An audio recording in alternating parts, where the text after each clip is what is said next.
Good afternoon, everybody, or good morning, everybody. Good evening, maybe as well, depending on from where you're joining us.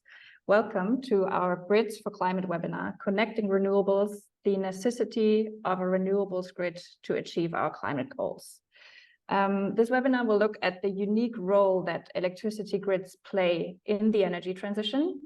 It is a featured event of the New York Climate Week, and it's co-funded by the EU EU Life program. And before we start, I want to do some housekeeping quickly. So I'm Stephanie Bätjer. I'm your moderator for today. I'm a program manager for communication at the Renewables Grid Initiative.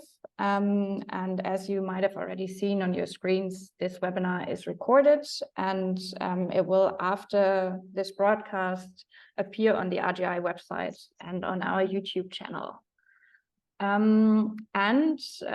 also want to let you know that we want this webinar to really convey in-depth information and at the same time be very participatory. So this means that we will have two quite detailed presentations, but we'll also have a lot of time for questions and answers from your side. And in order for this participatory element to actually work, we ask you during the Q&A session, so after the presentations, to ask your questions verbally rather than post them in the chat, to please keep your camera on and to rename yourself so that the name that we all see in Zoom reflects your name and your organization. That is, if you're here in an official capacity. But unless you have raised your hand and have been called upon to ask a question, please keep yourself muted during this webinar.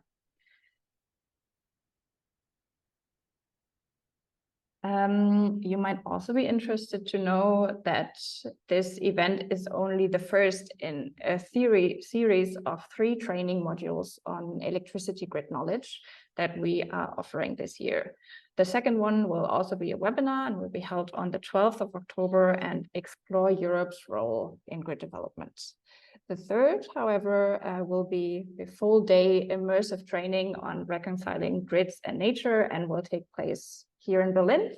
And for both, you can still register on our website, renewables-grid.eu. But now let's move on to the main subject, actually. So what will we jointly look at today? We want to discuss how energy systems are evolving in view of the renewables-based future that we are all striving for. And we have 2 great speakers with us who will share their insights on this. So first we have Patricia Labra. She's head of network planning at Red Eléctrica, the Spanish transmission system operator. And she will tell us why grids are so important for renewables and what the connected challenges and opportunities are when it comes to a grid within a renewables-based energy system. And yeah, however manifold these challenges are, what we know is we will need a lot of new electricity grids to deliver the energy transition. And this will have consequences for the environments this infrastructure is built in. So therefore, to shed light on how to reconcile grid expansion and biodiversity protection, and making sure that we not just focus on tackling the climate crisis, but we also remember that we have a biodiversity crisis to solve at the same time. I've invited my colleague Liam Innis, RGI's resident nature expert, to share his insights. Now, why are we talking about these subjects in this way? So firstly, this event is not aimed at experts. So we hope to give a first overview of the need for grids and their impacts to an audience who's interested and eager to know more. This already brings me to the second point. So we hope to create a broader interest in and understanding of a very complex subject. And to facilitate this as best as we can, we thirdly wish to create a lot of room for questions and allow you to directly discuss your questions with our experts. So we're hoping for a very lively exchange, and we encourage you all to ask anything you always wanted to know on the subject. And hopefully this leads to, fourthly, building a broader base of expertise across society when it comes to grids. Of course, we're very aware that this cannot be achieved by one webinar, but as I teased in the beginning, there will be more. As an organization, we're facilitating this because in our effort to promote fair, transparent, and nature-friendly grid development, we work not just with transmission operators, but crucially also nature and climate NGOs, who represent civil society among our membership. And we want to strengthen the civil society voice in energy and grid discussions. I think this is actually enough from me for the moment. So slide is not moving now. So let's start and hear from our first speaker. So as I said earlier, Patricia Labra is the head of network planning at one of Europe's largest TSOs, Red Eléctrica in Spain. But she's also the convener of the TYNDP, the 10-year network development plan for Europe at the European TSO Association, ENTSO-E. So as you can imagine, an outstanding expert in her field, and I think the perfect person to tell us how to connect renewables. Patricia, over to you. Thank you very much, Stephanie, for inviting me in this webinar and allowing me to show the experience of Spain in the integration of renewables. So let's start then, if we go to the first slide, please. Yes, to give you a context, so Stephanie mentioned the Spanish TSO. As an operator, we are responsible to guarantee the continuity and security of electricity supply. And as transmission agent, we are the unique responsible body for designing, building, and maintaining the transmission network. However, the energy policy is a responsibility of the government. They set it. And also the National Development Plan. So that means that the government decides which infrastructure should be built and therefore paid by the tariff that all consumers pay. So the system operator is the technical support for that. And of course, we help them in this issue that nowadays is being very tricky, and it will be very tricky for the next years. So if we go to the next slide, having said that, to give some context, we can start about talking about the scenarios, which is the demand, what is the generation that we expect to have, in the future. Every country in Europe, in the European Union, I mean, have a national energy and climate plan that states how to contribute to the European targets. I guess that you are familiar with the Green Deal, with the Fit for 55, Recover Europe, and so on.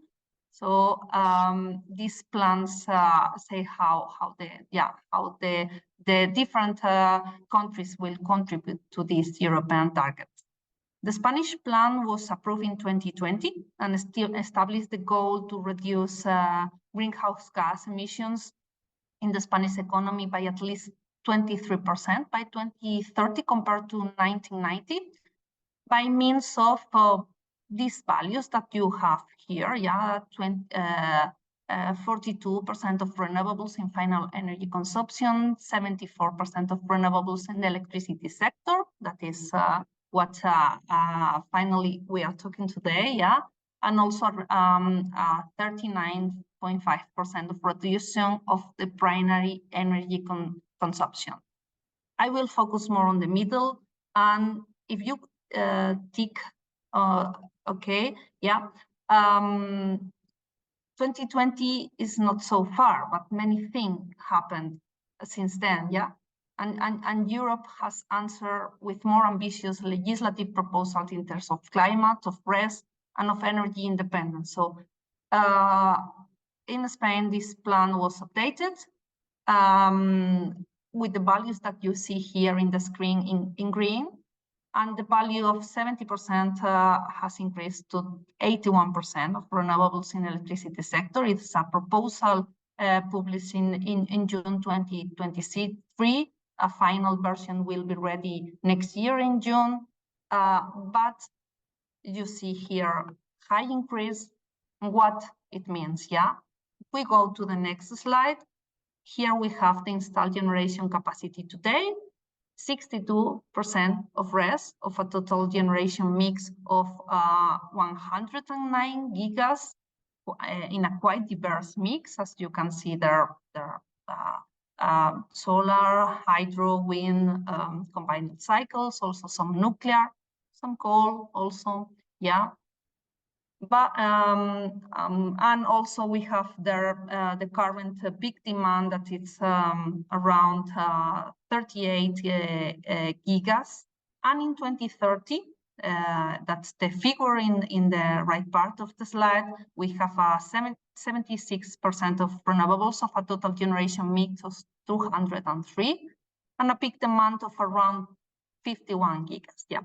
You can think that the installed generation perhaps is too high for this peak demand, but we have to remember that the wind not always blows, the sun not always shines, so we need a backup with no other type of generation, not dependent on the climate or with the storage. But up to now, only hydro pump storage was really available up to now. So, well, these are the numbers. And in the next slide, we have the generation balance today with a share of 44% of RES in the electricity sector. In fact, the Spanish system was able to cover all the Spanish demand with RES for certain hours. Also, some combined cycles were there connected to ensure the stability. And it means that also in that moment, the system was already exported because also the price was very low. But well, yeah. So the value, the percentage that you can see there is high, yeah. And in the future, in 2030, the figure that we have on the right, we can see that this amount should be 81%, and that we have to add there the production for the storage, also the connection to neighboring countries, export, import, and so on. Yeah. So let's see now how we succeeded in integrating more than 40% of renewables in the Spanish mainland. Yeah. Of course, it's not an easy task because, as we can see here, the average utilization factor of wind, photovoltaics, or thermosolar energy is like this. In the upper figure, you can see the utilization factor through the hours of the year. Through the hours of a single day. Yeah. So wind is more stable along the day. Photovoltaic is concentrated at midday, but with a maximum average factor of around 70%. And thermosolar is a bit delayed in the times compared to photovoltaics, and with higher factor, as it has the possibility to store. Yeah. And in the below figures, you can see average utilization factor per month. Yeah. So you can see that, for instance, for wind, is higher in autumn and in spring, and solar is generally higher in summer. Well, that's understandable, yeah, but it shows the variability of these resources, yeah.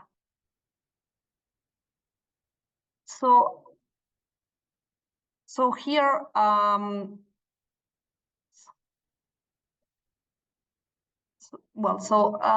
here we can see some of the toolkits, yeah, that we have to manage this and to be able to integrate this properly. Here you have some strange names, but we will see what they mean, yeah? So the first one, if you go, yeah, to the next one, is the forecast, yeah? It's very important, a continuous adaptation of the forecast models and estimate how the production of the renewables will be. So here you can see an example on how the forecast of wind production has been improved in Spain from 2008 with errors of 4% more or less for the next 24 hours. That's useful for the real-time operation, yeah, to 2022 with errors lower than 2%. So it has been reduced during the last decade, and consideration of climate change also make it more complex, yeah. And this is one of the examples. If you click on the other hand, we have also the demand forecast, and this is also relevant. Up to now, it was quite stable, this estimation, this forecast for the future of the demand. It was more or less, we have similar behaviors, but and it was mainly related to the GDP, yeah, also temperature, also other aspects. But now it has evolved, and also we have here self-consumption, and it's very relevant. And in order to have a safe system operation, it's needed to have the knowledge of the amount and location of these equipments as they affect the demand that the system sees. We shouldn't be blind to it, because the demand does not disappear completely. So what happens is that it can require supply from the system when this generation does not produce properly, and the system should be there to support. So that knowledge of what's behind, it's really, really important, yeah. If we go to the next slide, another tool, very, very relevant in Spain, is the SECRE, that is the Renewable Energy Control Center. It's pioneering the world in the integration of RES, cogeneration and waste. It was commissioned in 2006, and it has the observability of every single unit higher than 1 megawatt, yeah? And it has also the possibility to send signals to change the production to every single unit higher than 5 megawatts. So the first one is useful for the forecast, to manage the balance, and the second one, the possibility of controllability, allows to manage the congestion in the network and the risk in the networks. So these 2 points are really, really important: observability and controllability, yeah? The next tool, very recent, because it was put in service into last year, yeah, is an automatic power reduction system, yeah? A system operator must ensure the security of supply, and one common principle is to ensure it even if anything fails. That's what we call usually the N-1 condition. In the past, it was common that if in N-1 condition the system was at risk, generation and also renewables was to be reduced to solve the problem and maintain the system secure, yeah? But now with this service, yeah, with this wrap, the control center, the operator, can send signals to reduce the generation only after the event of failure of a line or a problem in the system occurs, and not before, yeah? Therefore, the generation has to reduce power in 3 seconds, very fast, it's true, but it allows to reduce the needs of RES limitation, pre-contingency, and it allows to maximize the RES integration in the system and use the grid. This is, in Spain, a voluntary service. It's not remunerated, but the generators that have it can increase their production as they won't be limited pre-contingency. So since 2022, when it started, more than 1/3 of the generation in Spain has requested to be part of this service. Yeah. For these two tools, the SECRE and the SRAP, you can imagine that digitalization is key. Yeah. So that's another relevant point to remind. Yeah. Another tool is the empowerment of RES to provide services to the system. Yeah. Participation in ancillary service and in the voltage control, as long as they pass a specific pre-qualification test. Well, this is, I'm not going to enter into the details, but I want to make some emphasis on that. Yeah. So at the beginning, renewables were not very active, so they didn't participate in this kind of services. But as they are a bigger amount in the system, they need to participate and to collaborate to maintain the system security. Yeah. Okay, let's go now. We have seen some of the tools that we have today in real-time operation to manage the renewables.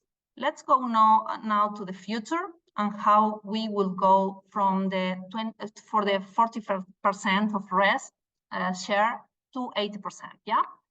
One challenge here is the system adequacy. Yeah, ensure adequacy is relevant to avoid blackouts. Yeah, but so from one side, yeah, is demand in every hour properly covered? Here we have to understand that in order to have high RES integration, the volume of installed RES is high, but there are moments where the demand is not enough. Yeah, and there are surplus of renewables. That is market curtailment. And also they should be low. They are part of the optimization. Yeah, it's not economically feasible probably that these market curtailments are zero, completely zero. Yeah, there are some measures, the additional demand or storage or exporting the energy, but yeah, sometimes it's not easy that they appear, and they are related to this balance of demand and production.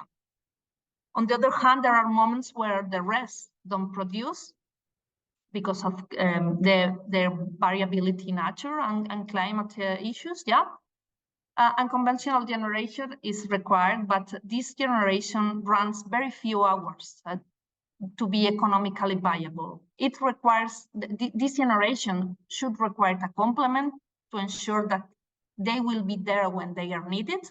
And those are what we call in Europe the capacity mechanism that support for that backup generation that should be there. That's a challenge that also have to be solved. Yeah.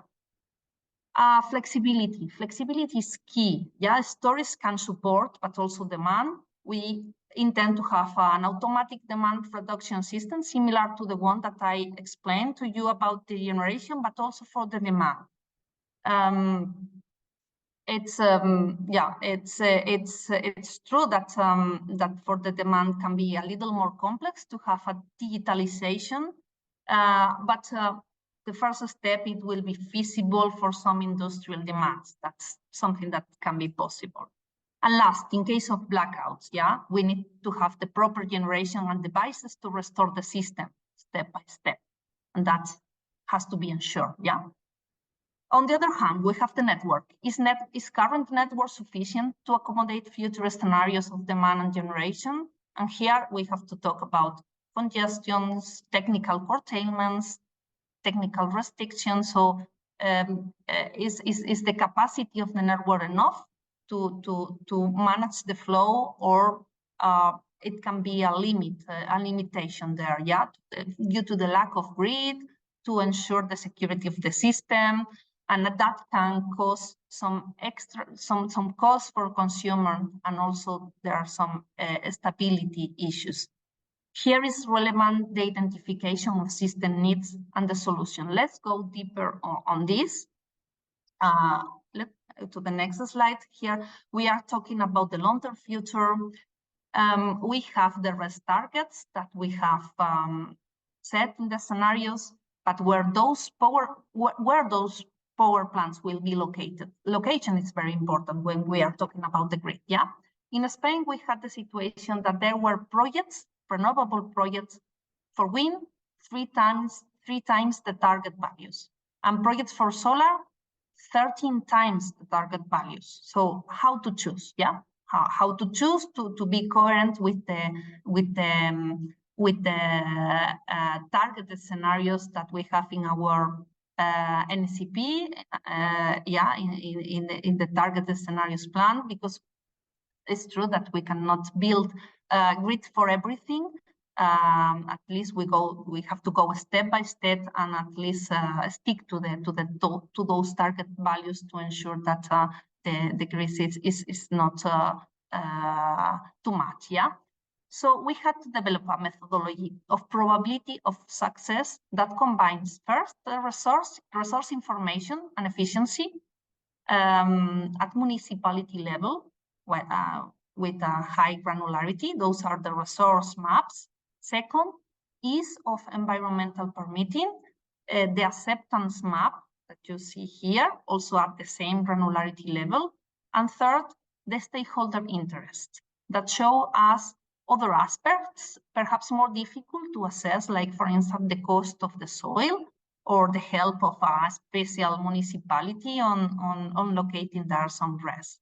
And that gave us the maps of probability of success that allowed us to reduce the generation to the target levels and then take all that information to the network with the proper detail. Yeah.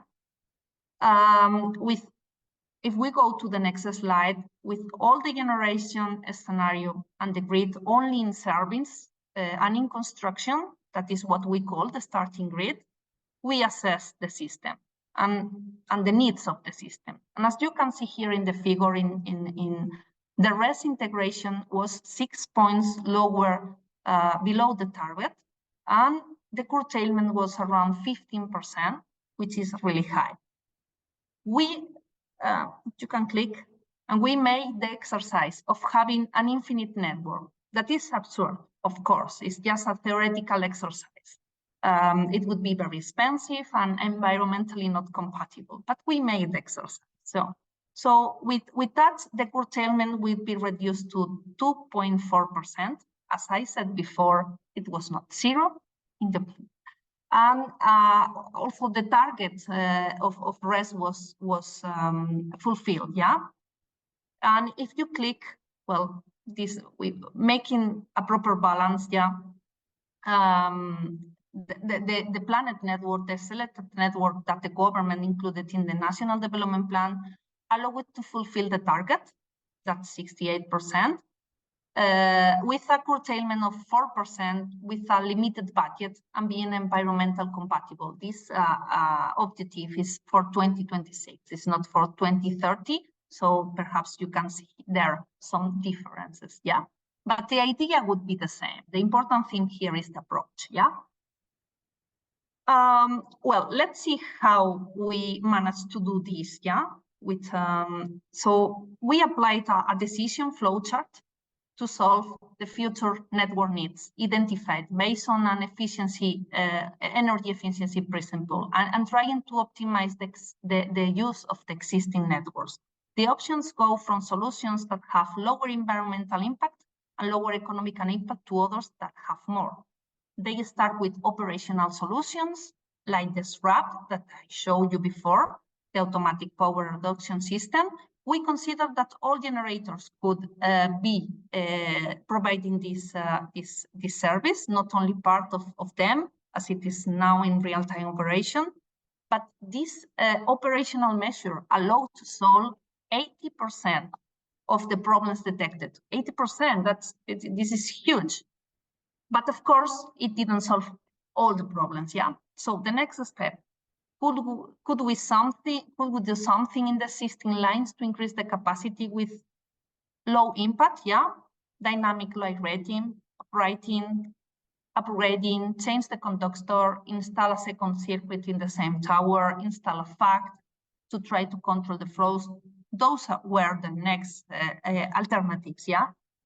And if all those steps were not enough, then the last option was to propose a new asset, a new substation, a new line, a new submarine link. Yeah, but as you can see here in the figure, 72% of the actions selected focus on improving and maximizing the use of the existing lines.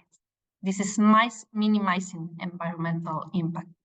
If you click, we can see some numbers of what it meant in our national development plan. Yeah, more than 700 of dynamic line rating, more than 7,000 of uprating, 700 of renewals, sorry, and only 2,007 kilometers of new aerial right way and 700 of submarine links. So if we go to the next slide, here you have some of the tools of the future. I don't know how familiar you are with. I mentioned the dynamic line rating, and I explain what is it. Yeah, instead of having 4 seasonal capacities for a line that say how much energy is secure to transfer in a transmission line, we install a kind of climate station in the line and have a capacity each hour in real time. And it allows higher use of the existing network in those moments where climate conditions are favorable. Yeah, it's not good in every situation. It's more useful in areas of wind energy. It's not so useful in areas of solar, and that's why where you can see there that in the north of Spain it can be more useful than in the south, where it's more sunny and more solar devices are installed. Okay, another tool, go to the next slide, are batteries and synchronous condensers, considered as fully integrated network elements. Here we have an example of the Balearic Islands, where a link between Mallorca and Ibiza with batteries in Ibiza. They are always charged and only provide energy if the link to Mallorca fails. They provide the energy and they give time to restore the line or to find time to activate another type of generation. But the point here is that they avoid to build a new link between both islands. Also, condensers allow to maximize the use of the links and provide inertia to the system to allow to integrate renewables in a better way. Yeah, this is another tool. Next slide. FACS, yeah, to control flows, STATCOMs for voltage control, and inter-area oscillation control. That's complex inertia issues that I'm not going to go into detail. Interconnections are also key to give flexibility to the system and have support when needed and export the generation surplus also when needed. I mean, be part of a higher system allows to gain robustness. And as said, sometimes the only solution is the grid. Go to the next slide. Yeah, we have here the figure that we saw previously, and we have here the new aerial right ways and the submarine links. We have some examples there in the system. Sometimes the only solution is the grid, and when it is, environment and compatibility is very, very important. I'm sure that you are aware of it. And as you can see here, the strategic environmental assessment in Spain takes much more longer than the proper national development plan that only takes 16 months, while the strategic environmental assessment takes around 2 years. Yeah, that's for the global plan. Of course, afterwards, each project has its own environmental impact assessment that is not the strategic one for the whole plan, to ensure that it has sense. Yeah. Next slide. The last to understand what all this. Well, this is the toolkit, but more or less we have mentioned everything in the previous slide. So this is a kind of a summary of our toolkit for the future. Yeah. And if you go to the next slide, the last national development plan 2021, 2022 for that time horizon, had a total investment of 7,000 million euro. 20% or 27% was directly to integrate renewables. So, well, it's a high amount. 22% it was to electrify the economy, and 40% to system interconnections that are usually submarine cables and HVDCs that also allow to integrate renewables and to give more flexibility to the system and able to integrate into a bigger system to be able to have a more robust grid. And usually due to their conditions of being submarine, of being HVDC, they are usually more expensive. Yeah, that is why it's important to compute benefits. And if we go to the next slide, in this case, the planet grid, I think that you have to tick. Yeah, the planet grid allowed to reach the targets that we had for 2026, allowed to savings of 1,600 million euro per year in variable generation costs for the system that will impact and benefit also the consumers and help to increase the GDP and to create a number of jobs that is quite relevant. So to finalize, well, this here you have the link to the National Development Plan, where you can dig in more in the methodologies, in the solutions that are proposed, and you also have a link to the type of projects that are considered. So for your interest, you have there the link. And with that, we reach to the last slide. And to finalize, my message is that first, it's possible to operate a system with a high percentage of RES. Also, it's not easy. Key allies are, we were mentioning during the presentation, digitalization is key, observability and controllability. It's very important also the empowerment of renewable generation and demand to provision of services. Yeah. Use all means of flexibility, including the grid, including the interconnections also, yeah? Have a toolkit of technological solutions to solve system needs and make the grid smarter. So there are a lot of options, operational, well, all the ones that we have seen during the presentation. And we also have to be able to make more complex studies for better forecasts, for better assessment, and also regulation, market design will need evolution to help on this, yeah? And second, the grids are enablers of the energy transition and should be treated like that. In the future, investments in grids are expected to increase, both in transmission and in distribution, yeah? More electrification, more renewables imply this, yeah?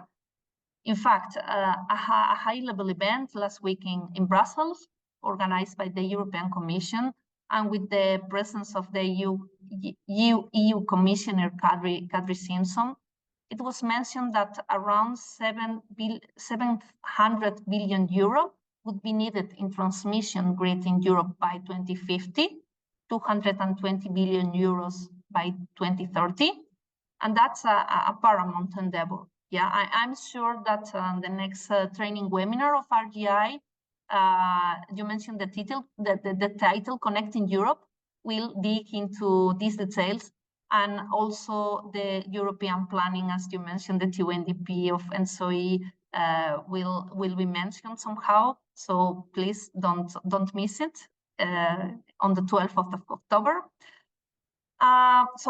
If we want to ensure our way to decarbonize our economy, we have to realize the unique role the grids have, yeah? And we all together should also work on solving the barriers grid expansion has about public involvement and understanding the proposals of grid expansion, financing, environmental compatibility, permitting, supply chains, etc.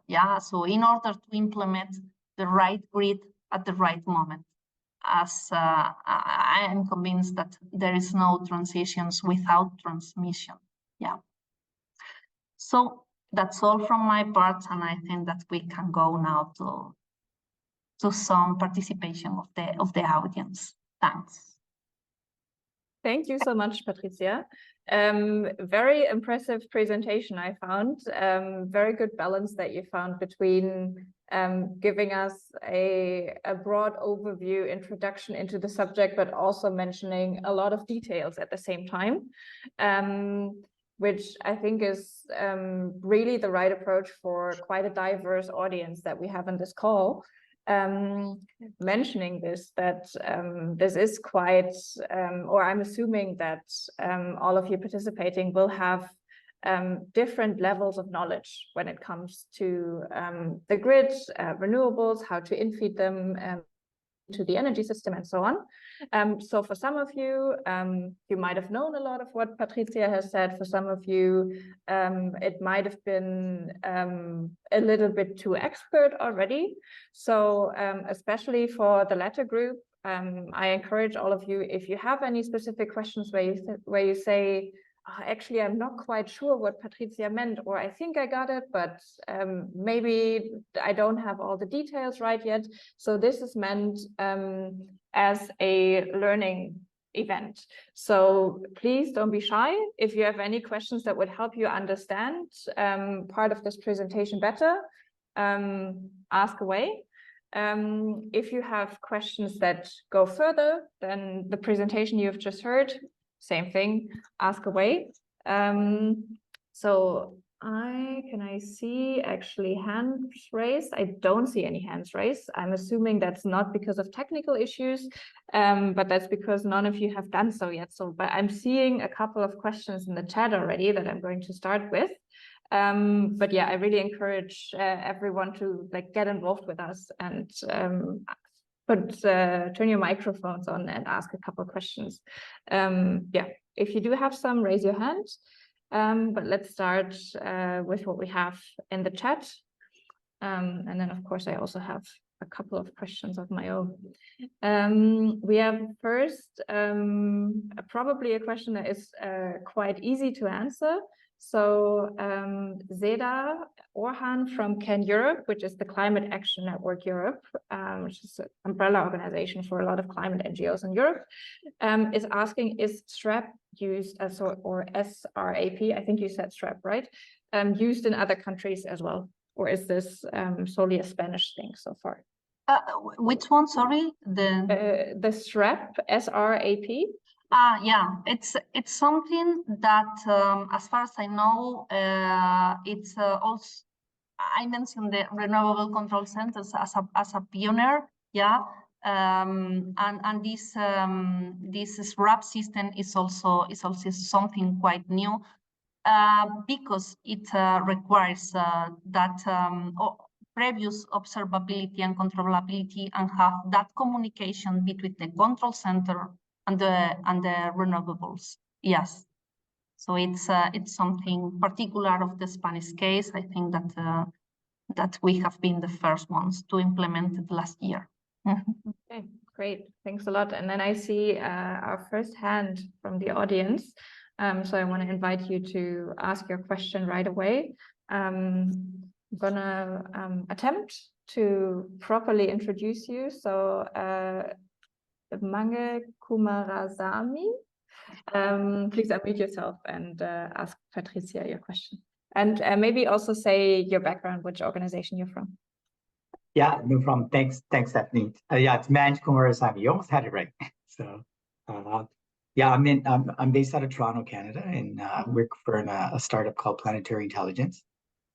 We're looking at using decision intelligence to actually share best practices and enable the entire world in adapting new solutions, so that which will allow solutions to scale. This is so amazing. I mean, I could go on with millions of questions. I think I'm so impressed with what you guys have done in Spain and and from a Red Eléctrica perspective. Maybe, just to start off, like, so a couple of things that I noticed is like, what about storage, right? Like I didn't hear a lot into the storage. I know there's there's a lot of discussions on using green hydrogen for storage. Is that a good way to store? Because from what I learned, when you burn green hydrogen, to get back the power, you're only emitting water. So it's not causing any emissions, right? And then there's also like heat batteries that are taking place, right? Like there's a company called Rondo that's generating heat batteries that can provide industrial grade electricity. And then of course I want to know, like, you've done such an amazing job here. What about are you guys sharing this knowledge with the rest of the world? And also, is there plans to transmit these, like, that power that you could generate into other countries? Like, I'm in Canada. We're, even though our country says that we're doing a lot of things on going to renewables, we are really an oil and gas country, right? Because we do have oil and gas. So to convert that, it would be a challenge, but yet we do have the power and the land, the capacity to generate so much solar and so much wind, right? So sorry, I was asking a lot of questions, but okay, yeah. So thank you very much, Manjit.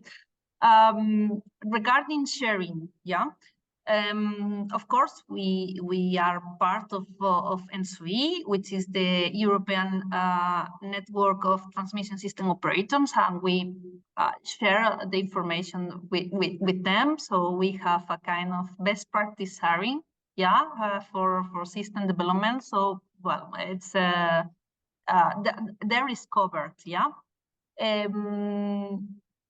we usually also go to SIGRE, that is the Conference of Electric Network. It's quite a technical audience, but it's an association that is worldwide, a worldwide association, and we have presented several papers with the most novelty issues. And in fact, some things like the SECRE, the Renewable Control Center, or the SRAP, this automatic reduction power system, has received quite a lot of prizes in some of the technical conferences.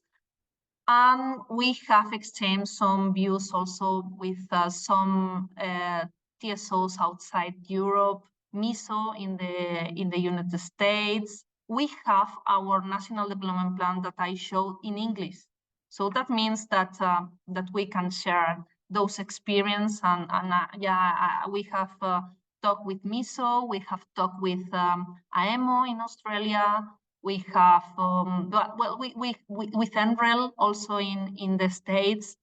So, well, I think that the information is there, and we are happy to share all the knowledge or the experience that we have. And regarding storage, that you mentioned storage, we have pumping hydro.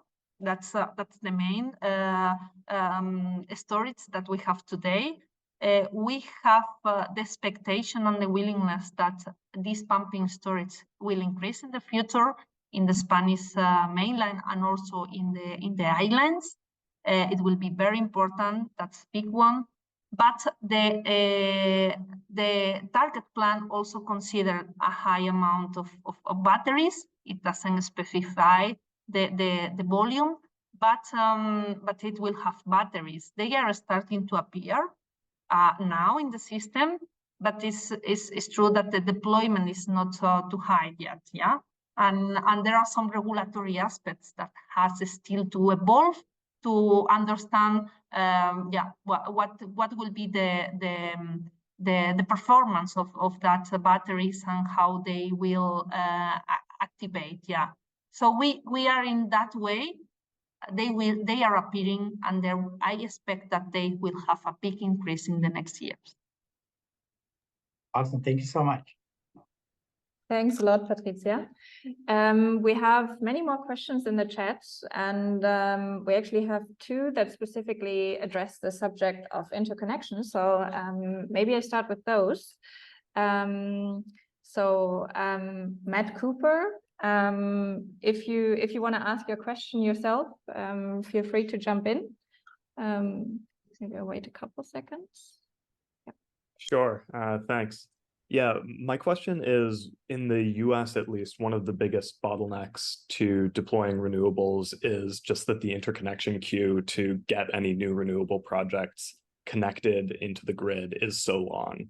I'm curious if that's been a problem in Spain or across Europe. If not, what are you doing better than us and what can we learn from you? Or if so, how are you addressing that? Well, when you say the interconnection queue, because I usually call interconnection to links between countries, and I understand that you are mentioning so the grid that connects the system, the renewables to the system. Yeah. Okay. Yeah. No, there are also queues in Europe and also in Spain. Yeah. So the procedure is high. There are a lot of regulation, and I think that the regulation has more to do there than sometimes than the technical part. Yeah. So I think that how the whole regulatory part and the permitting for that has a lot to do. Yeah. Of course, it's relevant that the network is there when the project is able to produce before, not after, to avoid. So that in that part, coordination is really important. And yes, that all the permits that are for the renewables and for the grid somehow try to go in parallel to ensure that that there are no limitations in that sense. Yeah. Thank you. Thanks a lot, Patricia. And then we have one question in the chat that is specifically asking about the interconnection target in Europe and how far Spain is towards achieving the 70% benchmark for interconnection capacity. Can you answer this as well? Okay, yeah. So there is a political recommendation that says that the interconnection target should be around 10% in 2020 and 15% in 2030. Yeah. Spain is far away of reaching the target. In fact, I think it's the only country in Europe that in continental Europe that didn't fulfill that target in 2020, and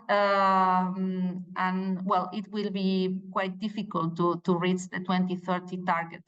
Of course, we are in a corner of Europe, and we have a special circumstances, yeah, to cross the Pyrenees, that are the mountains that are between Spain and France. There are projects there. And well, one submarine project that is the Biscay Gulf, and two Trans-Pyrenean projects that I try to increase. I didn't want to go into that detail, but I mentioned that interconnections are very, very relevant. And in that sense, Europe is also working a lot on that, identifying what are the cross-border, the interconnections between countries that are relevant for the European energy transition. And Europe also has some procedures to support those projects, the projects of common interest, with special permitting, with financial support, and even with some grants for works where the projects are considered very, very relevant, which is the case for the interconnection projects between Spain and France. Thanks a lot. Patricia, before I ask you a next question, I know that you have a deadline of having to leave us at 4. That's correct, right? That's a hard, yeah. Okay. Then I think I'm going to attempt to ask the 2 more questions that we have in the chat. So one is, what is your opinion on the importance of gravity batteries and water batteries for managing loads on the network, which seem more promising for large loads? You mentioned water batteries and gravity batteries. And gravity batteries, yeah. Well, I would say that any type of flexibility and batteries, any type of battery is welcome for the system operation, yeah. But there are some issues with the technology. I think that there are some type of batteries that perhaps need I don't know if a wider development, yeah, to check if they are technically feasible or economically feasible and so on. At least in Spain, we haven't seen any type of gravity batteries proposed by the stakeholders or the energy agents. Yeah, we haven't seen them either for the water batteries if they refer to the ones that are in the sea. But of course, it's something that we have to monitor closely, and that as system operator, we welcome every type of battery if they provide the proper services to the system. So I hope that the technology evolves properly and we can see in the future any type of them able to help. Great, thanks a lot. I have one last set of questions that actually leads over quite nicely into the next subject area of this event. And they are specifically referring to the acceptance maps.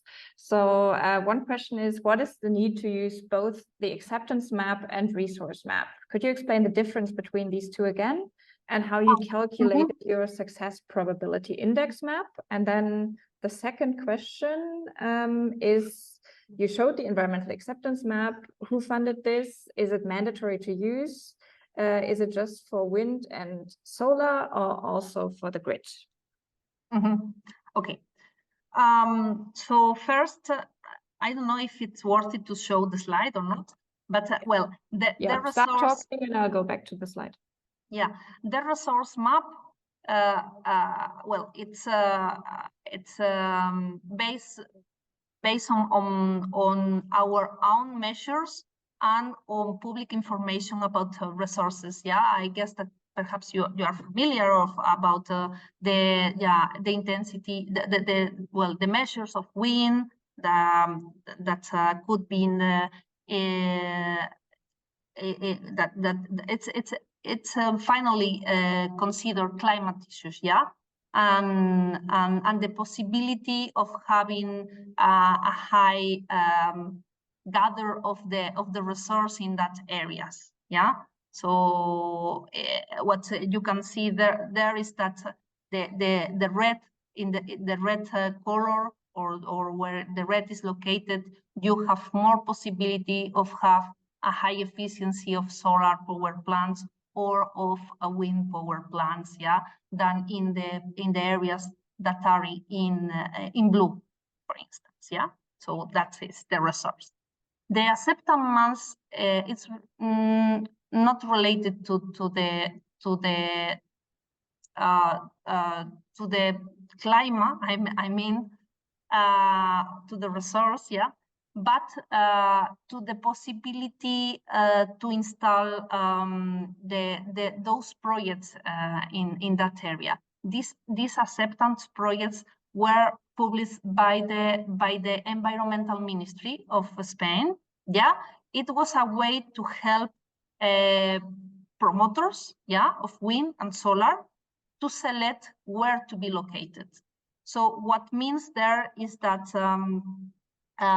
the yellow, well, the yellow areas are more feasible to get the permits to install photovoltaics or wind, and the brown areas are areas that are more or less forbidden because they are protected, for instance, or because of special issues. I mean, the protected areas are included, Natura 2000 is included, CEPAs are included for birds, but the areas for bird protection. So many things are there included, yeah?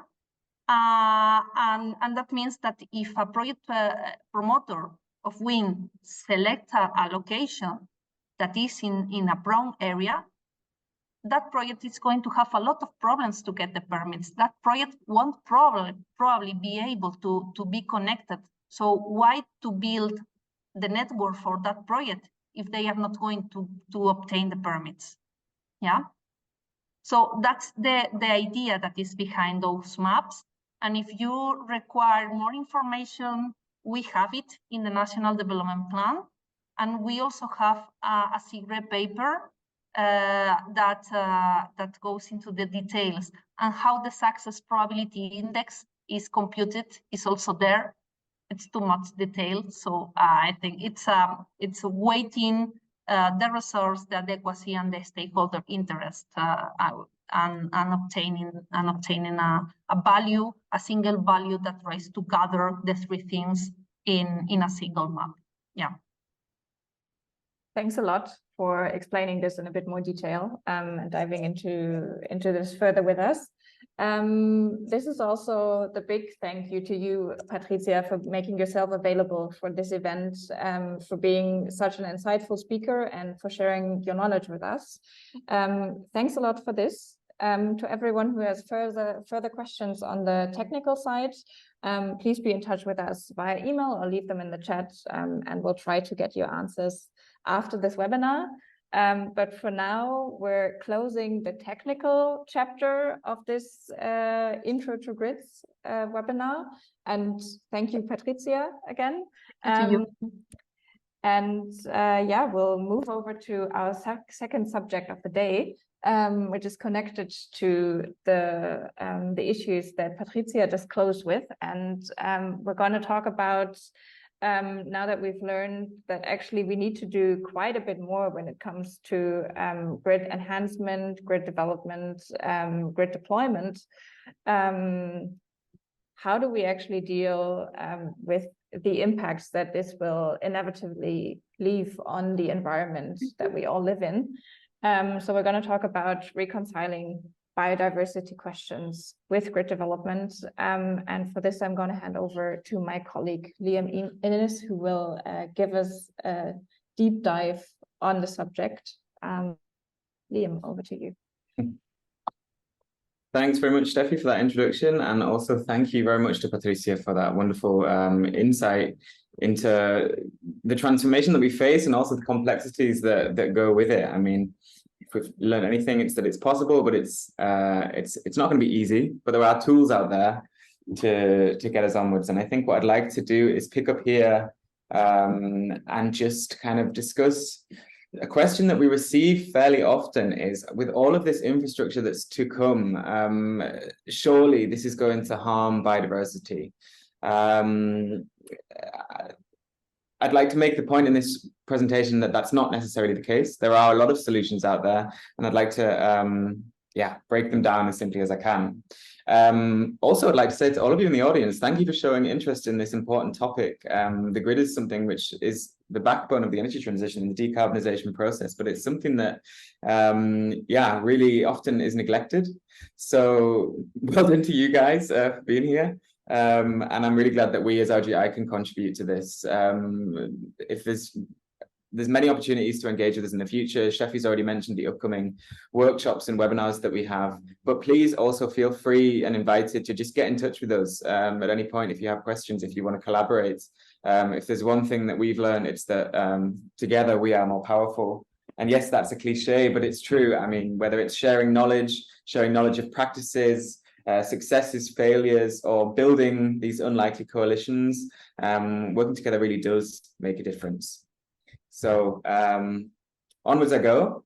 But just to introduce myself, I should have done, I'm Liam Innis. I work for RGI, of course, and I work here on the onshore environmental things, but also, as my slightly opaque name suggests, on energy ecosystems broader, so also on social issues, communication and things like that. So to dive in then, you're all aware that we're facing not only a climate crisis, but also a biodiversity crisis. And often, and even actually within civil society circles, these two are pitted against each other, as if we can only pursue one of these huge tasks at a time, as if we can only pursue climate action or biodiversity conservation. And this is a false dichotomy. This is actually quite a dangerous conflict to have. And so I'd like to dispel that from the get-go. Yes, it's clear that to shift away from fossil fuels, we need to build, we need to build rest, we need to build grids. However, it's clear that we can't just build here, there, and everywhere. This infrastructure, wherever it is built, will have an impact on the ecosystems into which it is inserted. And this must be considered and prioritized, and indeed is being considered and prioritized. And this would be important anyway, but if we consider the state of nature, it becomes really more critical. I mean, in Europe at the moment, 81% of species are in poor or bad conservation status. Globally, there's been an average decline in species populations of 69% since 1970. Nature is extremely fragile, and pushing it any further is really not an option. So what can we do? We must develop strategies which reconcile energy and nature, and we must do it quickly. And these aren't just philosophical targets, these are also now political targets. Within the European Union, we have targets to hugely expand renewable energies, but also starting very soon, we'll have, for the first time, binding targets for nature restoration. So these really will have to be borne in mind, and that's kind of our mission at RGI, to investigate and to promote methods which unite nature and energy so that we can accelerate the energy transition in harmony with nature and with people as well. So from the high level, then we'll move down to a bit more of a specific option. I'll give here an overview of the potential risks of the grid. Of course, because of the sheer dimensions of the grid, I mean, it's massive and it's very present and it's linear infrastructure, you know. So, of course, the disturbance of ecosystems is a risk.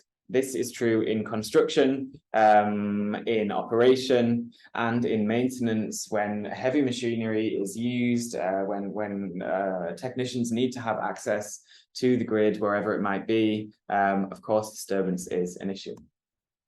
The risk to avian species is something that really needs highlighting here because, I mean, it does make sense, you know, this shared airspace which they occupy, the infrastructure and birds, leads to, in many cases, collision, electrocution and disturbance of bird species. And this is a huge problem. I'll go into it a lot more in a couple of slides' time, but just to give you a understanding of the scale of the problem, a study in 2014 found that between 12 and 64 million birds are killed each year in the US on power lines, on unsecured power lines, I should add, because there are mitigation measures.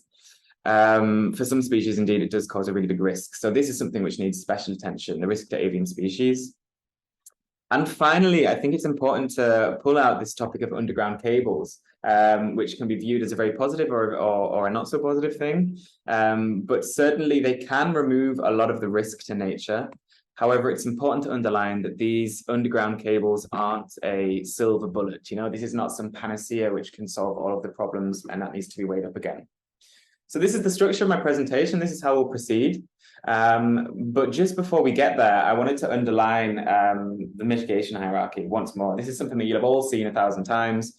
But as I will be presenting a lot of mitigation measures, I want to reiterate that mitigation, risk reduction is no replacement for good, careful, collaborative planning.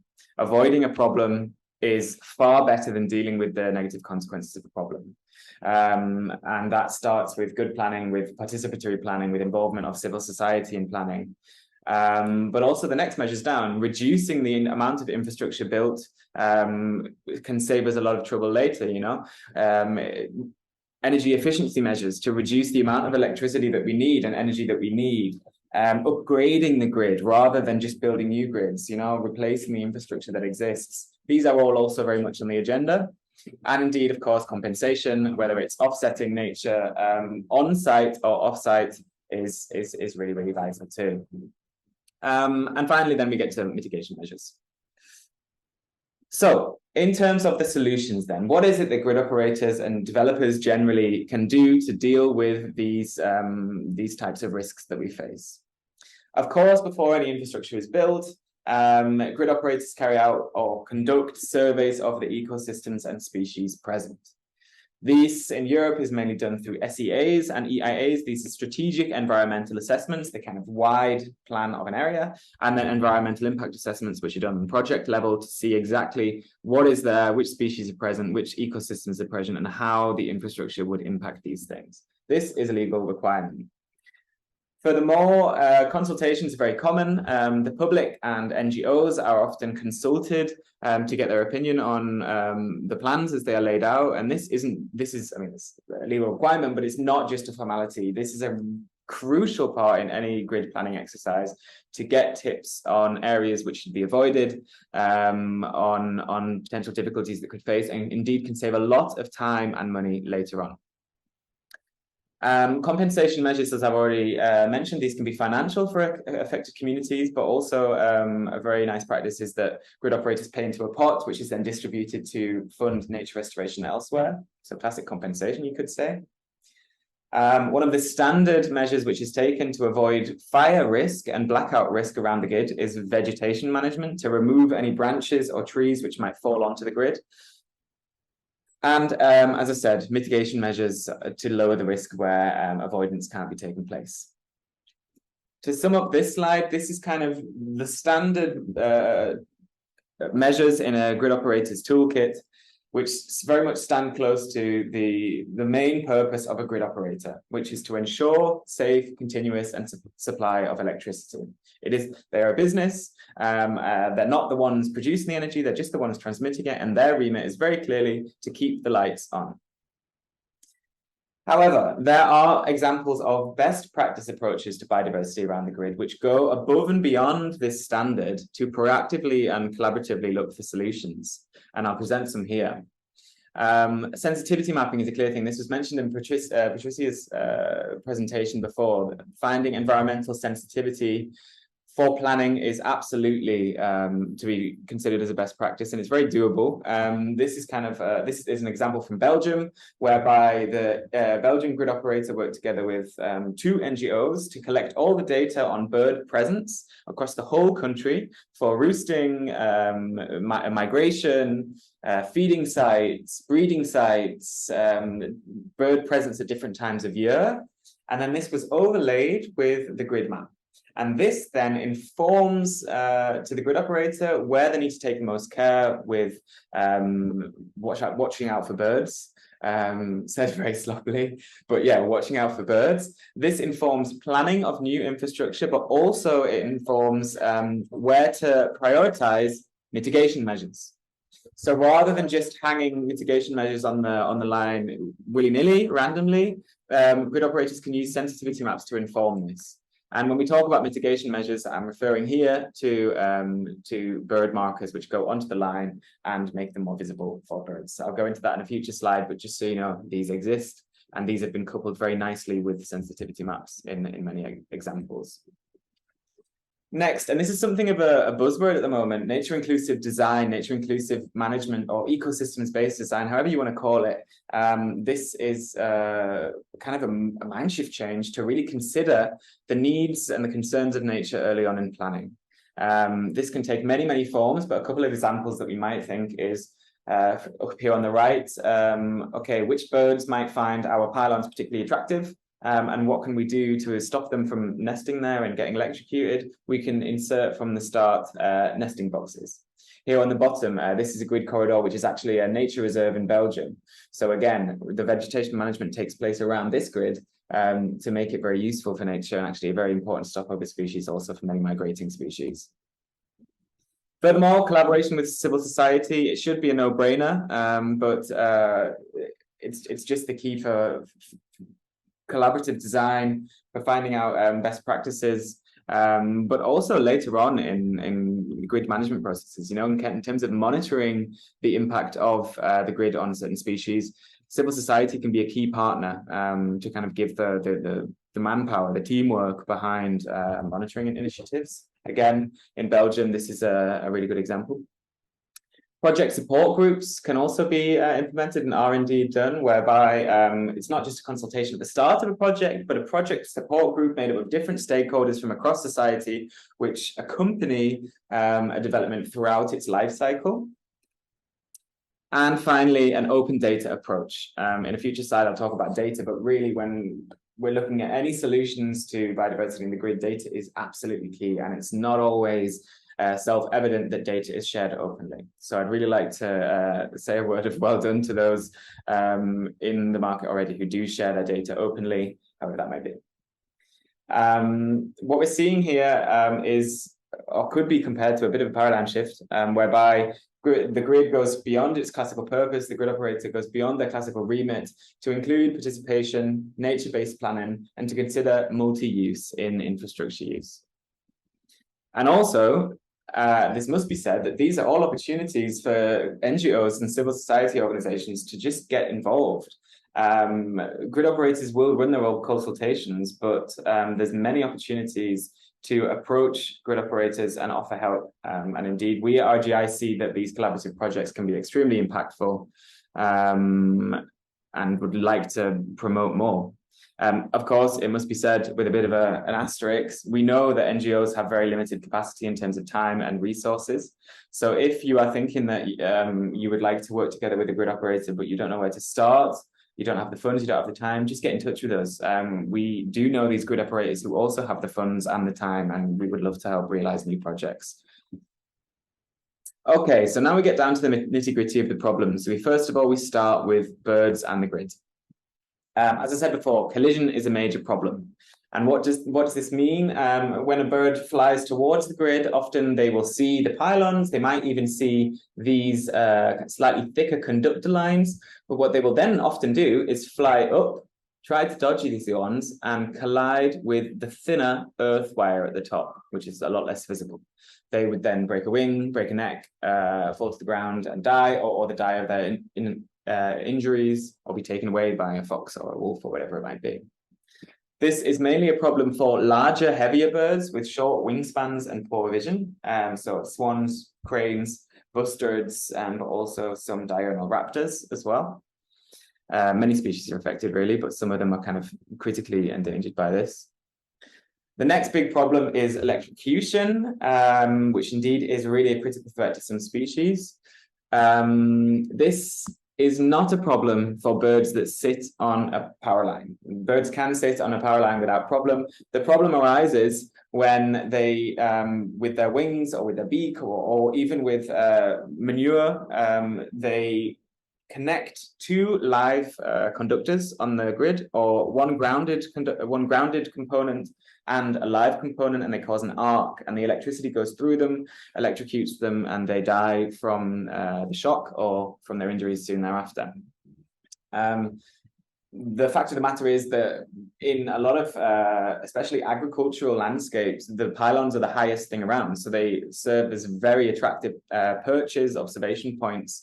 And when birds are hanging around on these pylons, especially on the medium voltage power lines, electrocution can follow. Why medium voltage and not high voltage? Well, because as you see in this picture, the components are much closer together, meaning distances are much closer together, and therefore it's much easier for a bird to be electrocuted, as opposed to on these high or extra high voltage lines. You know, it's unlikely that they're going to touch two at a time.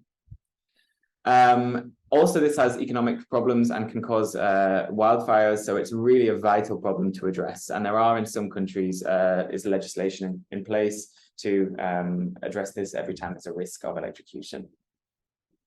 Disturbance is another problem because these grids are so present in the landscape. Often it happens that birds are nesting nearby or even nesting on the grid itself. And when then grid operators come along to do maintenance operations, they can be disturbed. here's the case with this stork. You'll see in many countries, especially countries like Portugal, a lot of white storks using power pylons for nesting, just because they're like giant trees, which don't go anywhere and don't blow over in the wind. As I said as well, data or the lack thereof is really a huge problem. There is a massive lack of data standardization in monitoring. Everyone's collecting data in different ways, and there is kind of massive unclarity on where to even store these data. In some countries, there's national databases, and I'll present some nice examples of this, but I can't underline enough how much of an issue data is. So what are the solutions then? Sorry, I've painted a bit of a grim picture there, but there are solutions, and I present them now, starting again with collision. As I said, first of all, the main step is to identify the hotspots using sensitivity maps, and then to apply bird flight diverters or bird markers to make the lines more visible. Here you see 4 examples, which are very often used. And here you see a medium voltage line in Germany where 2 types, this one on the right and this one on the left, have been applied. Of course, they have different effectiveness, and they're useful for different species, and they are not universally useful in certain areas. You know, geographical factors have to be brought into consideration here, but bird flight diverters can hugely impact and reduce the risk of collision. And as I said earlier, placing power lines underground is a surefire way to reduce risk for birds of collision. It brings some problems, but we'll get to that later. Onto electrocution. How can we prevent birds from being electrocuted? Well, once we identify where the problem is, we can introduce mitigation measures, such as these kind of bars, or insulation, which goes over the top of the components, or indeed nesting boxes, which avoids that the bird would build a nest on the pylon itself. Yes, those are the kind of the smaller measures that can be taken. But in terms of the dangerous design elements that are out there, replacing dangerous and poorly designed poles is absolutely vital. What does that mean? You see on this pylon, the components are pointing upwards. That means when a bird sits next to them, it's quite easy for them to touch. But to transform this and to put components underneath would be a quick and dirty solution, really. And again, underground cables would remove the risk of electrocution. When it comes to disturbance, grid operators can adapt the schedule of maintenance in line with breeding periods, and also avoid using helicopters and instead use drones. This is also increasingly becoming used. And as I said, they can also place the nest elsewhere, but this kind of management becomes a bit difficult in the nesting and breeding periods. Looking at data and monitoring, I would really like to underline the importance of citizen science here. On the left, you see a couple of examples from Germany and from Belgium. Creating public portals whereby the public can insert into this public portal every time they find a dead bird around the grid is a very nice way of a very low threshold way of collecting data on mortality, but also involving the public in, for example, counts of dead birds throughout the year underneath pylons. And also, as I said, a shift to open data sharing is always to be appreciated, for example, through the use of collaborative databases. Okay. Away from the birds, we move towards my personal favorite topic, which is integrated vegetation management. As I said before, the grid operators must manage the vegetation around the grid to reduce the risk that a branch would touch the power lines, that a tree would fall onto the power lines, and therefore to also prevent the risk of wildfires and ensure system securities. This normally looks like, or conventionally, should I say, looks like periodical, indiscriminate clearance of the grid corridor using mechanical and chemical means. Basically, they take something called a gyro grinder and go through this corridor and just destroy all the vegetation every 3, 5, or 8 years. It depends. And it does the job. Surely it does the job. However, it results in this system of of permanent recolonization, whereby everything is removed.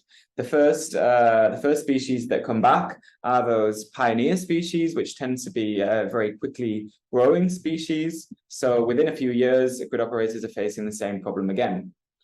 Also, it's extremely ugly. You end up with this kind of dead area around the grid, referred to by a colleague of mine as a no man's land, where no one can have any benefit from this, which leads to a kind of dispossession, a feeling of annoyance, disappointment, really just, is like the belief that energy infrastructure must require nature destruction is not uncommon. And also it brings high costs, because at the end of the day, grid operators have to pay these operational costs every 3 to 8 years to go through with these big machines and destroy them. That's all very grim. However, there is an alternative, which I'll present now, and this is integrated vegetation management, or as it's also known, ecological corridor management. And here we see a much nicer picture of how the grid can, and indeed in not many places does look. IVM is a much more nuanced approach to vegetation management. Not every species is taken away, but maybe just the fast-growing species, or just the invasive species, meaning that bushels, shrubs, low-growing species, fire-resistant species can remain underneath the grid. As I said, some species will be selectively removed, and there'll be more of a focus on the natural processes, which is summed up very nicely in this graphic. If conventional vegetation management relies a lot on human inputs, then IVM relies a lot on natural inputs, whereby the system just kind of takes care of itself after a while, and there's much less need for heavy inputs. I should also say that you can do 1,000 things underneath the grid. You can plant wildflower meadows, you can plant orchards, you can dig ponds, you can support a wetland. The possibilities really are endless. All of these potential actions create opportunities for local stakeholders to get involved. So away from this dispossession, this no man's land, actually the area around the grid becomes quite an exciting potential economic opportunity. And as well, with new technologies, this is becoming easier and easier with things like LIDAR, radar scanning, drones, as I said. A more nuanced approach is more and more easy. So that's the value of integrated management, integrated vegetation management, but what are the benefits of IVM? So by supporting these ecosystems, the area underneath the grid becomes much more beneficial for biodiversity. By supporting flora biodiversity, you create new habitats, new forage, for example, for invertebrates and reptiles. And this is especially the case if you consider that in Europe, a lot of the forests through which the grid passes are monoculture harvesting forests, for example, pine. Now, if in a monoculture pine forest, all of a sudden there's a corridor where a lot of sunlight reaches the ground, a lot of new flowers can bloom, a diversity in the flora vegetation. Within this forest, then, the grid can become the most biodiverse area around. And that is in many places the case, because these monocultures are so widespread in Europe. And some examples, some figures here from Belgium, in some of their green corridors, they found that 82% of them were good or exceptional in terms of biological gain over a 10-year period. And indeed, for certain ecosystems, some of the Natura 2000, these are like the most special ecosystems according to the EU.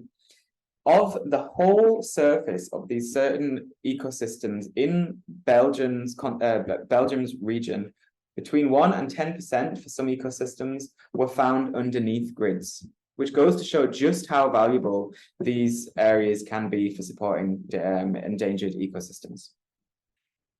Next, in terms of interconnectivity, we're really onto a winner here. If you think about how pervasive the grid is, how present the grid is, and how potentially positive green corridors can be, we're talking here about a potentially continental scale network of biodiversity. And these aren't my words, this is from a study in Spain. But if all grids in Europe were managed according to IVM, potentially we're talking about hugely well-managed and interconnected ecosystem, which would massively benefit species population viability, especially as we're facing climate change. Many species are heading north. These grid corridors can be vastly important migration corridors. Furthermore, IVM helps to combat invasive species and to reduce fire risk. These are massive problems in many countries around Europe, not just the classic ones around the Mediterranean, but as climate change advances, also in many other countries. There are also long-term cost benefits. Indeed, the Belgian project that I often refer to was found to be 1.4 to 3.9 times cheaper over a 30-year period. So it also brings clearer benefits for grid operators. There are, as I said, many opportunities for local people. So these rural benefits and value creation are massive and really not to be understated. Some examples, just some quick examples, are access to pasture. If farmers can be engaged to bring their animals onto the land to keep the vegetation low, that's a benefit. But also if they're paid to do this, this is potentially new income streams. Some really nice projects in various European countries invite people like beekeepers onto the lands to really take advantage from this new flowering area in the woods, or hunters as well can really use the area. And I put a little star next to hunting because, of course, hunting's not always a welcome thing, but in many countries in Europe, it's an extremely necessary thing to keep the population of deer down and allow for forest regeneration. Finally, and to wrap up on this little bit, all of these aspects named above can really positively influence public acceptance of infrastructure and therefore help to accelerate the grid development, which is, of course, necessary for the energy transition. Just briefly, some beautiful examples that I've encountered across Europe so far. This one on the left is from Belgium. Also, this one on the bottom right is from Belgium. This was a 7-year project, sorry, that was continued afterwards. And really, some of the sites there are nature havens, and the biodiversity indicators that have progressed from these projects are massive. There are huge differences in the in the biodiversity, especially of invertebrates, certain endangered bird species, in these grid corridors compared to the forests around them. At the top, we see an example from Spain, whereby a shepherd is allowed regularly onto the land to have his sheep do some grazing. Another example from Spain here on the right. This is a very exciting one, actually. This is less to do with the corridors in between the pylons, but within the feet of the pylons themselves, bushes are planted, even just rocks are laid down, which provide hiding places for reptiles such as snake and lizards. And again, the biodiversity indicators from this project, I think it took place over a 3 or 5 year period, were massive. There were huge amounts of invertebrates, of reptiles as well, frequenting these areas, which then led to a much higher presence of certain mammals and also certain birds, which also comes with a caveat that IVM should, of course, be reconciled with bird markers to prevent this kind of ecological trap from developing. Just one more example. This one's from Portugal, but I've seen it in a lot of other countries as well, whereby people who own the land under the grid, very often, by the way, not the grid operator themselves, this will be landowners or managers, can use it for economic opportunities. So whether this is planting certain fruit trees as an orchard or Christmas trees to be harvested then every year in December, there are potential for this land to be economically valuable and anything but a no man's land. Just to briefly touch on what RGI does on this topic, we brought out a briefing paper back in 2019. We regularly do communications about this topic. We love to promote best practices, so if you have anything, please do let me know. I'd love to hear from you. I organize a series of webinars on this topic to really highlight best practices and look at more exchange between people. But this year it's really been taken to the next level in that we have now a European working group of grid operators who are looking at this. We brought a report out last year, and we will now meet regularly with grid operators from across the continent to discuss the barriers to a wider rollout. And of course, there are barriers in terms of regulatory difficulties, financing, relations with landowners on the ground. But what we want to do as RGI is really lead on the uniform rollout of IBM across Europe for the reasons that I've just gone into. And I think you can tell how passionate I am about this, but I really do see this as an extremely, extremely advantageous activity, which is full of potential for biodiversity on the local, regional, and international scale. So finally, onto underground cables. As I said, of course, to remove risk for birds, undergrounding cables can be a very, very positive step. It removes all risk of collision and electrocution. Also, because then there's not a big pile-on in grids in the landscape, this can bring more acceptance of new grid projects and therefore faster deployment. But again, this comes with a caveat that this really depends on the stakeholders that are present. Some people really might not be so keen on farmers, on grid operators digging up the land, for example, farmers. So that really depends. And in the long term, there is just less impact on the landscape. So from an aesthetic point of view, it's a nice thing if you can't see where these massive cables are going. However, there are certain difficulties that come. For example, the cost increase is significant in many cases. This is for installation the case, but also for maintenance. If there's a problem with the line and then it needs to be dug up, it's a hell of a lot more expensive than someone just going and climbing up a pylon. It's not possible with all voltage levels or all current types. So for example, with alternating current, there are certain technological challenges. You need, for example, a transformer station every 5 to 10 kilometers, I think. And indeed, every 1 kilometer of cable needs another joint to the next bit of cable. So it's not exactly the same as an overhead cable. You know, there's different amounts of materials also required for this. And ultimately, it's not universally possible. And for example, in wetlands, as you can see on this excerpt from one of our videos, if you're in a wetland or crossing a river, you can't just dig underneath it with underground cables. And indeed, you can disturb the soil and the species around. So in the case of ground nesting birds, for example, digging up the ground isn't the most welcome activity, I imagine. And also when you remove the layers of soil, they must be placed back in exactly the same order to prevent then the soil biota dying.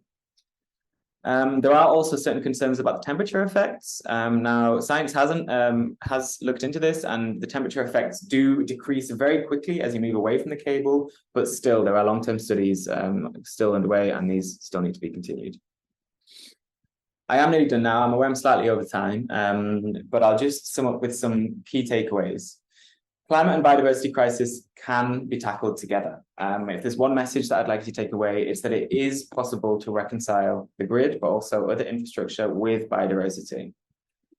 Good planning is absolutely key and is always better than mitigation. And this planning should be collaborative, should be nature inclusive and transparent. And there again, the call goes out to civil society to get involved and to grid operators to provide opportunities and funding for this to happen.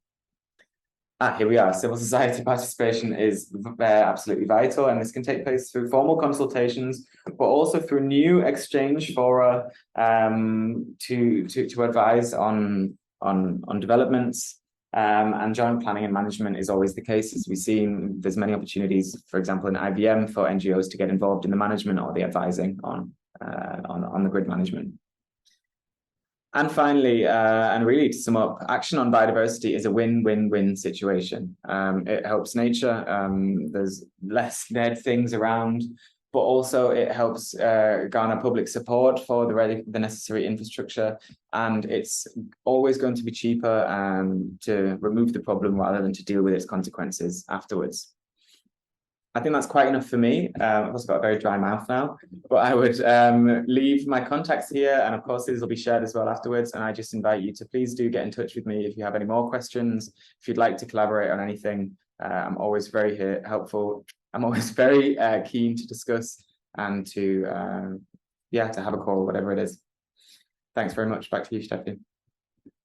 Thank you so much, Liam, for a very in-depth overview of everything that we can do to actually reconcile grids with nature. We have quite a few compliments in the chat on how interesting everyone found the presentation. We don't have as many questions yet, so I encourage you all to really tap into the knowledge that Liam brings on this subject. We do have one though, so I'm going to start with this one. And this is actually that is quite counterintuitive actually, that areas that you tamper with, even if you do something positive, end up being more valuable from a biodiversity point of view. And this question comes from Ashna Vayali. Ashna, do you want to ask your question yourself and go into a bit more detail? Yeah, sure. So great presentation, by the way. Why is there so much more biodiversity, as you talked about, below the grids versus everywhere else when using the IVM method? To point back to your example in Belgium, where you said 82% of the grid spaces had more biodiversity, how does removing only certain species create more biodiversity in the end below these grids? Mm-hmm. Yeah, it's a great question. So it does seem a bit strange and a bit counterintuitive, but I think there's a few reasons involved. One of them I already touched on, and it's that many of the forests through which these grids run are monoculture plantations of often pine. So removing this pine, and these monoculture plantations are pretty much dead from an ecological point of view. There's very few species that can thrive there. So opening the land up, allowing sunlight to reach the floor, just allows the space then for other species to thrive. So immediately there you have this kind of knock-on effect. But also in terms of the different methods that can be taken, the different actions that can be taken, as I said, in Belgium, what they've done in a lot of places is wherever there was natural dips in the land, they've allowed that to become a pond. So you have massive increases in water-based biodiversity. If you remove, and many countries across the world, in Europe, but also elsewhere, face huge problems from invasive species. So by removing invasive species, you allow more the native species to then come along leaps and bounds, which then has a knock-on effect for insects and for birds and other species around. Yeah, I mean, it's linked to every action that I can think of has a benefit. So if you invite, for example, sheep or cow onto the land, or cows onto the land, this increases soil biodiversity. It also increases animals which come to eat the manure and then the animals which feed on those. It's just kind of shaking up this monoculture, monotonous ecosystems that we have really very widespread in Europe. Gotcha, thank you. Thanks, Liam. We have quite a few hands up, but because there's a question in the chat that actually directly relates to what you just said, I want to take that first, but Manja and Ingrid, I've seen you. So, dear Liam, thank you for your insightful presentation. One question from me, this is Nikos Tsioupelas. Do we have any evidence on the areas becoming a strong attraction for birds such as raptors, thus increasing the possibility of collision in the areas? I assuming we're referring to IVM areas. Yes, good question, Nikos. Yes, I've tried to discuss this with many people, and everyone that I've spoken to has kind of said, no, it's not really a problem.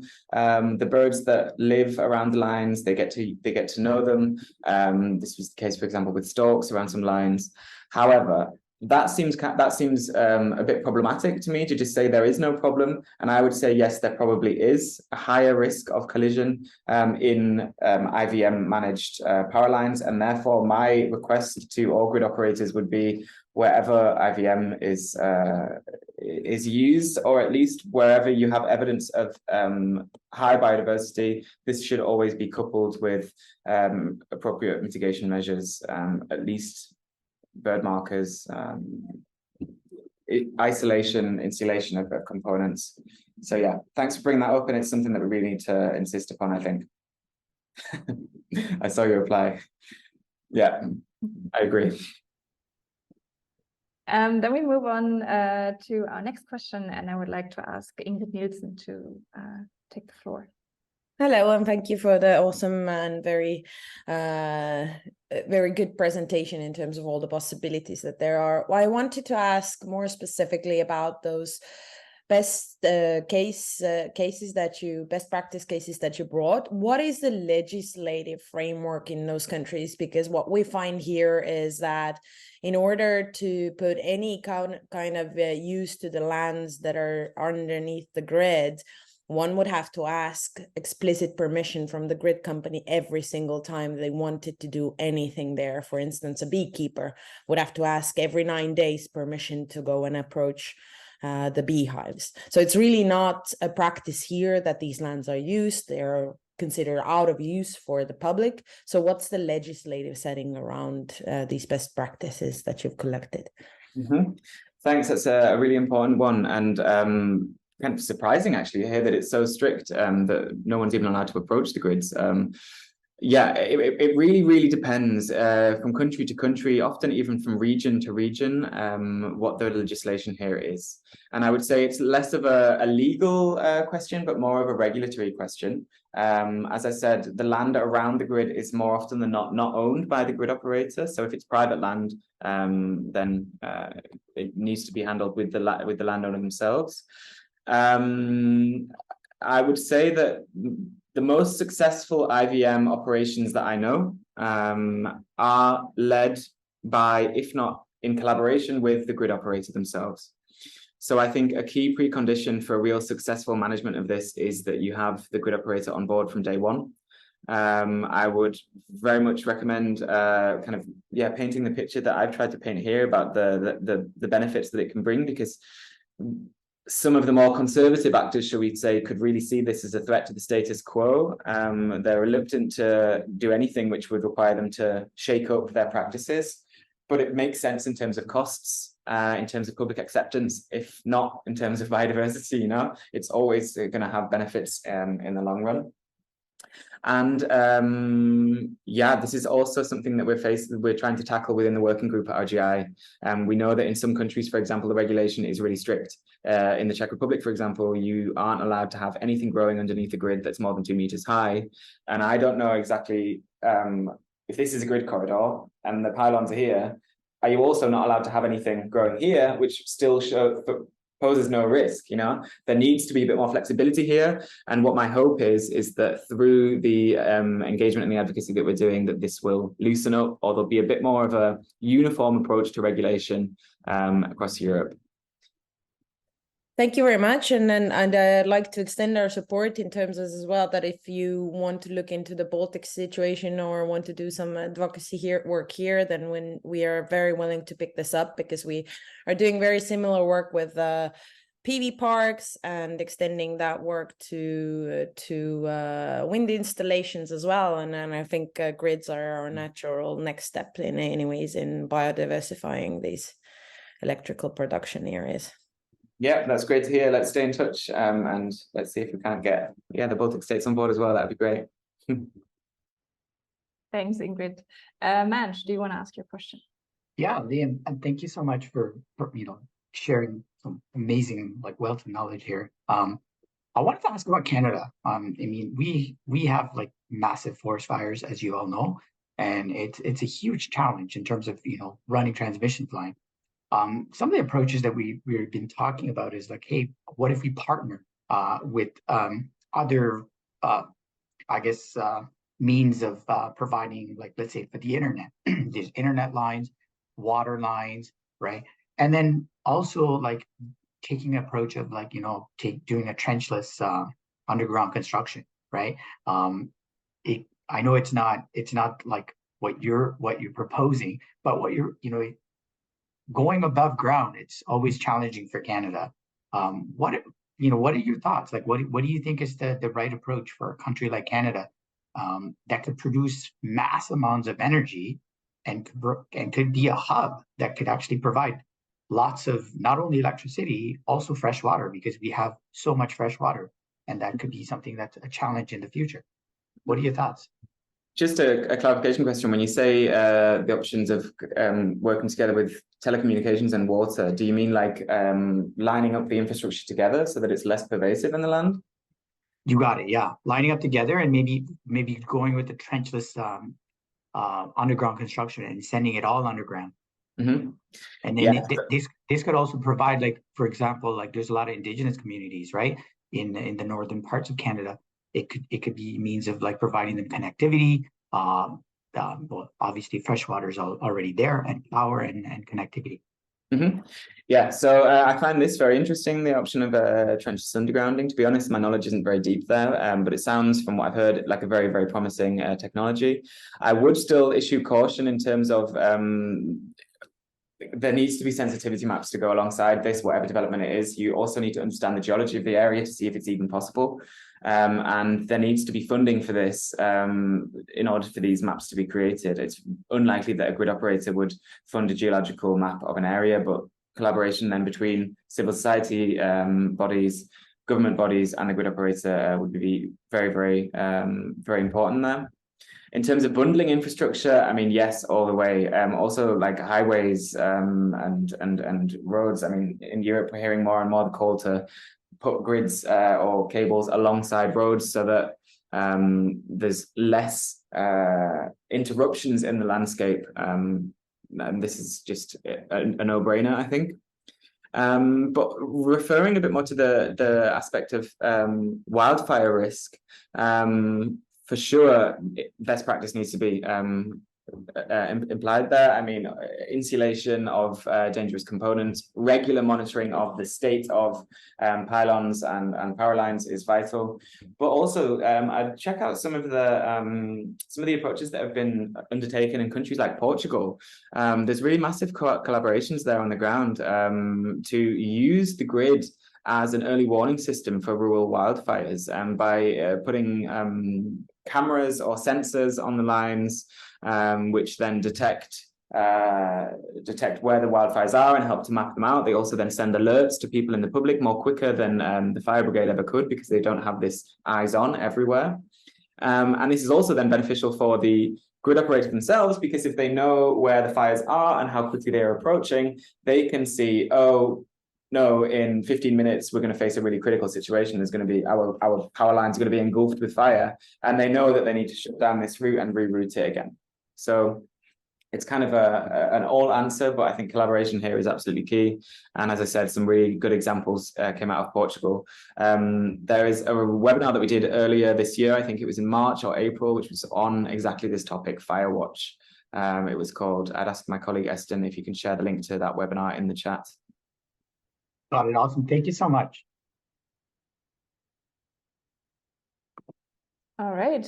Thanks a lot. We're almost out of time. I have one more question in the chat, so I will take that as the final question of the day, and then start wrapping up this very insightful event. Liam, do you believe it will be possible to achieve high renewable energy targets under new strict biodiversity legislation? So what's the difficulty in aligning those two ambitions in terms of legislation? Yeah, it's a good question, and also interesting to see it framed that way. I normally see it framed the other way around, but yes, I firmly believe that it will be possible to achieve these high renewable energy targets with stricter biodiversity protection. I mean, these two things don't push themselves away. You know, we've seen that actually. Okay, so let's layer this answer. First of all, by building renewable energy and grids in area of lower biodiversity value, you pose less of a risk. This is wastelands alongside other infrastructure, like I've already said, along roads, massively building out the potential of rooftop solar is a really good one there. Reducing demand, so energy efficiency should never be forgotten in the discussion about achieving renewable energy targets. Energy efficiency can massively reduce the need for new infrastructure at all. But then in terms of the side-by-side, the cohabitation of REST targets and biodiversity legislation, I certainly believe that there's room for both to exist side by side. Protected areas, the Natura 2000 network in Europe is completely excluded from these developments. So anyway, this is key. And kind of safeguarded somewhat. But I think as well, as we've seen from good examples from the solar PV world, there are ways to make renewable energy parks, especially solar parks, actually very valuable for biodiversity as well. We did also a webinar on this earlier in the year to show about how you can really use the area around solar parks to benefit biodiversity. So that was a bit of a roundabout answer. The answer is yes, and I think there's many ways that it can be achieved. Great, thanks a lot, Liam. I want to take this opportunity because it connects very well. Actually, to remind all of you that this was not the only webinar of this kind that we're planning for this year. We're planning to do a lot more in this area of let's look at different aspects of grids and biodiversity, and shine a spotlight on specific areas where we're able to just share knowledge that we've gathered over the years and that a lot of our membership has. So we're planning to do it a lot more, but for this year, we're specifically going to look at Connecting Europe. So very much, related to the last question of the day that we had. We're going to look a little bit at European legislation, at European funding schemes, at European infrastructure schemes that are really relevant when it comes to bringing the networks of all countries together and creating a stronger, better grid for the integration of renewables. So that's going to be the next webinar that we're going to have on the 12th of October. And then towards the end of the year, the beginning of November, 8th and 9th of November, we're going to have our Connecting Biodiversity, not webinar, but actually presence event in Berlin. 2 days of really diving deep into what Liam has just teased in terms of what we can learn about reconciling nature and the electric grid. So we're hoping to see many of you there. I'm also very conscious that we have a larger American audience than we usually have, so it'd probably be difficult for you to travel to Berlin, but we're very thankful that you joined us for this webinar, and maybe you're interested in finding out more about the EU side of things, and join us again in October. In any case, for all those, and I've seen many mentions of this in the chat, for all those who are interested in seeing this again, or sharing it with colleagues or networks that you might think could find this interesting. There will be a recording of this webinar as soon as we're able to upload it on our YouTube channel and on our website as well. So you'll find this in the learning corner of our website and on the dedicated event page for this webinar. And my colleague Aston has already posted links to all of this in the chat. Generally, if you want to stay up to date with all kinds of events that we're organizing and the news that we're sharing, recommend that you sign up to our newsletter that you find under renewables-grid.eu. And generally, if you scan the QR code on the slide right now, you'll be led to our link tree that has all the relevant links that send you to different areas of our work.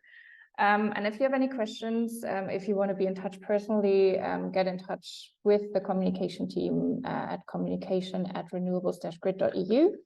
And the only thing left is to say thank you to all of you for joining, for participating, for asking very insightful questions. A big thanks, of course, to both our speakers, Patricia and Liam. And yeah, I hope to see you all on October 12th for Connecting Europe. Thanks a lot. Bye-bye.